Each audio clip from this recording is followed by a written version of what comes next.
My name is Avery Liley. I'm a communication sciences and disorders major, and I did my research on implementing appropriate practice for children who have been affected by trauma in the field of speech language pathology. So my research question is, what is the relationship between childhood maltreatment and the development of speech and language skills, and how can SLPs best design their practice when working with children affected by trauma, including maltreatment?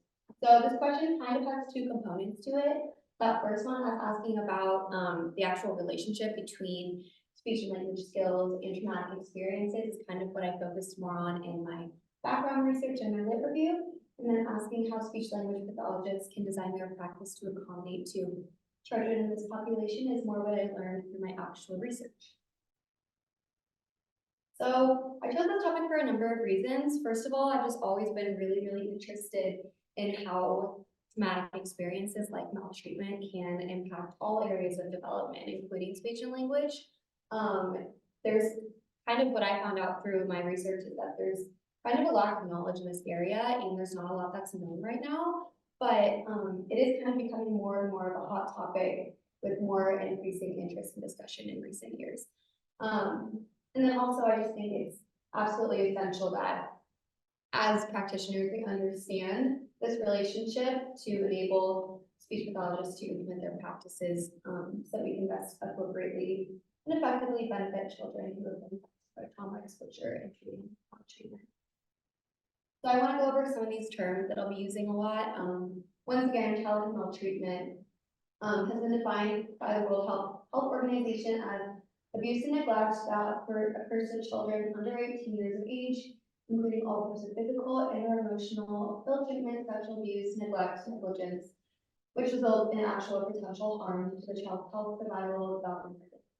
So it's kind of a bit of an umbrella term that encompasses a lot of different issues. But it's really important to understand why this is impactful, because it kind of ties those traumatic experiences that might contribute to speech and language deficits. So this can enable trauma-informed care to specified appropriate practices. And then, so this diagram kind of shows some of the long-term impacts of maltreatment. So at the bottom it has those initial adverse childhood experiences, which can lead to social, emotional, and cognitive impairment, health risk behaviors, disease, disability, and social problems, and then eventually potentially early death. So it's something that's really important to understand and all the impacts that go into it. Okay, so my background research once again kind of had a couple of components. So first I did a lot of research on the actual relationship between maltreatment and speech and language skills. So I found through my research in a study that maltreated children were found to be below average in complexity skills, significantly below average in language and social skills, and then should also be considered at risk for having a compromised expressive narrative ability. So it's really important that we understand this because, as you can see, when children go through those maltreatment experiences, when their speech and language skills are compromised, there's an increased risk that they might end up in speech and language services. So we as practitioners need to have an understanding of that impact so that we can appropriately treat them. And then my second part of my research, I looked at kind of some of the statistics about speech and language pathologists, their knowledge and how they engage in their practices with this population. So I found in a study that SLPs did not receive any kind of training regarding developmental trauma and attachment. And then in the same study, they found that those who lack that understanding will miss many opportunities for things like prevention, identification, and providing trauma-informed care. And then also there's little information right now regarding how to translate that trauma-informed knowledge into SLP practice. So once again, why that's so important. So my methodology was all interviews. So I did virtual interviews with speech and language pathologists. I did 3 of them. And my aim was really just to obtain some information about what they already know and then what they recommend or what they do to alter their practice when working with children who have been exposed to trauma, including maltreatment. So that chart just kind of shows a little bit more demographic data about my participants, their experiences, and their workplace settings and history. So here are some of the questions that I asked, not all, but some of the key questions that I asked in my interviews. I asked what they currently know about that relationship between trauma, including maltreatment and speech and language skills. I asked if they've been educated or trained in regard to that relationship, or in regard to working with clients who've been exposed to trauma or maltreatment. I asked them if they think that SLPs lack knowledge in this area.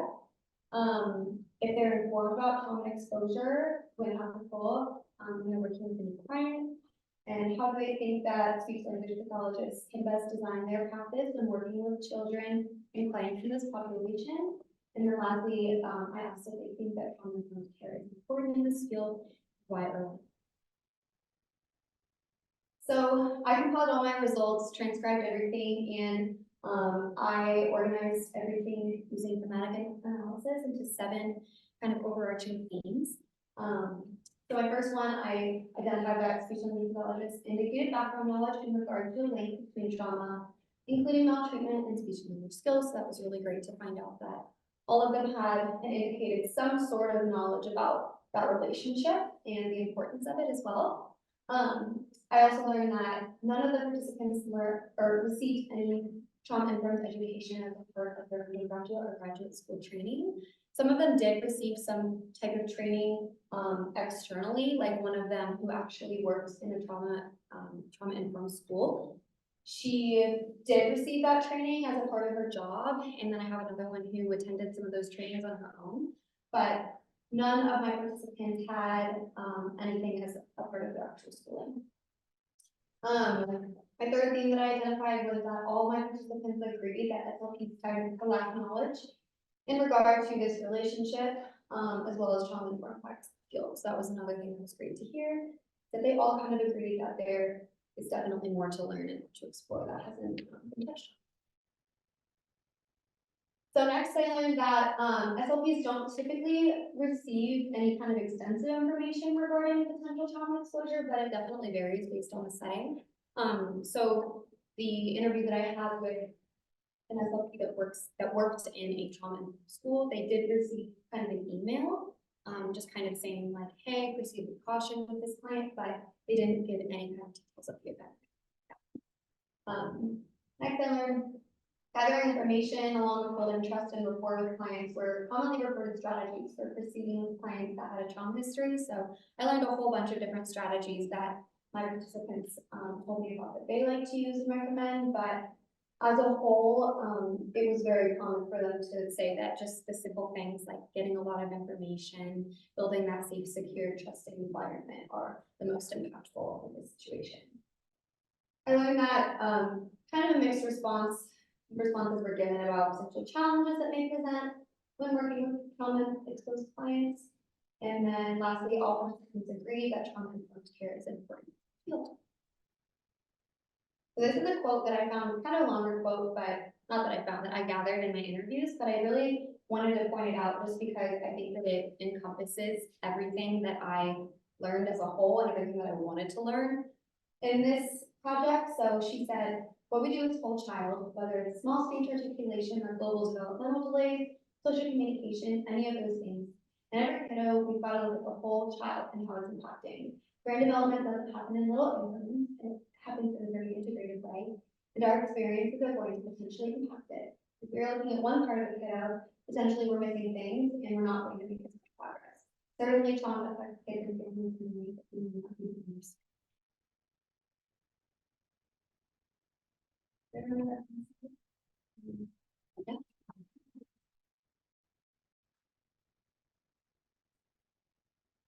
I'm gonna do questions. Anybody that is leaving that wanted to check in, there's a QR code thing to your left if you haven't already done it. If you already did it, Sure. you see the QR code right there. You want to do attendance, but let's do a couple minutes for questions for Avery. Yeah. Do you have any limitations to your study? I definitely think yes. The fact that I only got 3 interviews, I think there's a lot more to explore. All 3 of them were similar in experience. All of them had like 25 to 30 years of experience, so that's one thing as well. And I only interviewed people in the state of Colorado, so there could definitely be more. information out there.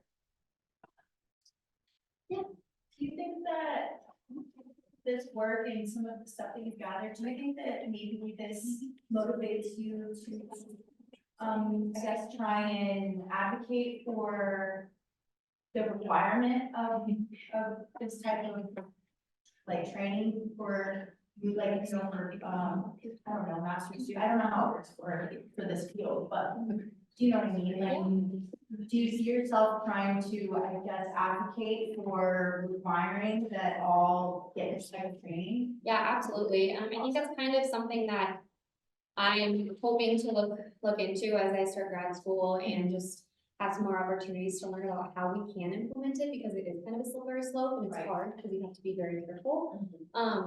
But absolutely. Cool. Yes.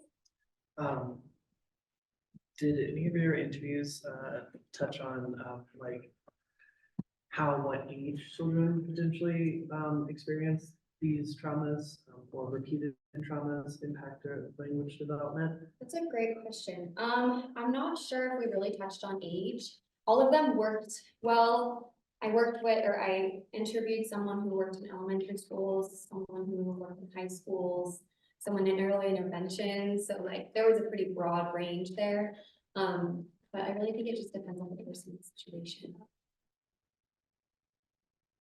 This is more just a curious question, speaking from like an anthropology kind of background.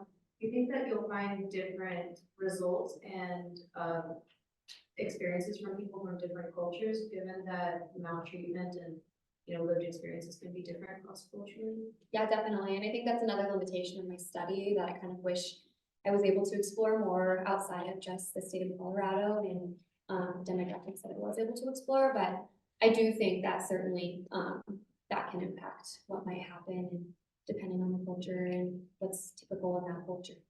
I do think so, yeah. Yes.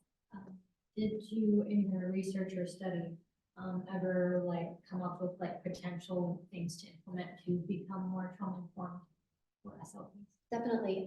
So I wasn't able to really dive into it much during my presentation, but like I said, all of them reported that like just building a safe environment, building a relationship, super, super important. Being sensitive to sensory type of things, that's super important as well. And just really getting to know families, and the more that you kind of open that conversation, the more they may be willing to share with you. So I think those are If given the opportunities to continue this research, what do you think we would like add in to be able to get like a broader perspective?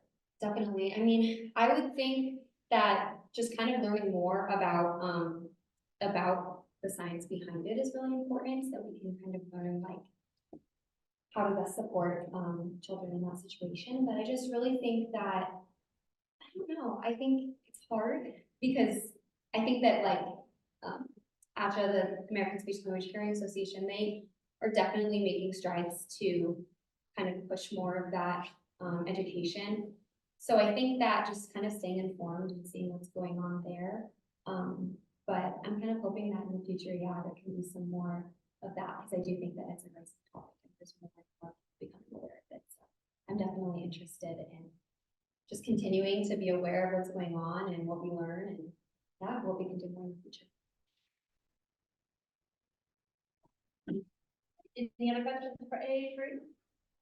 Right, thank you.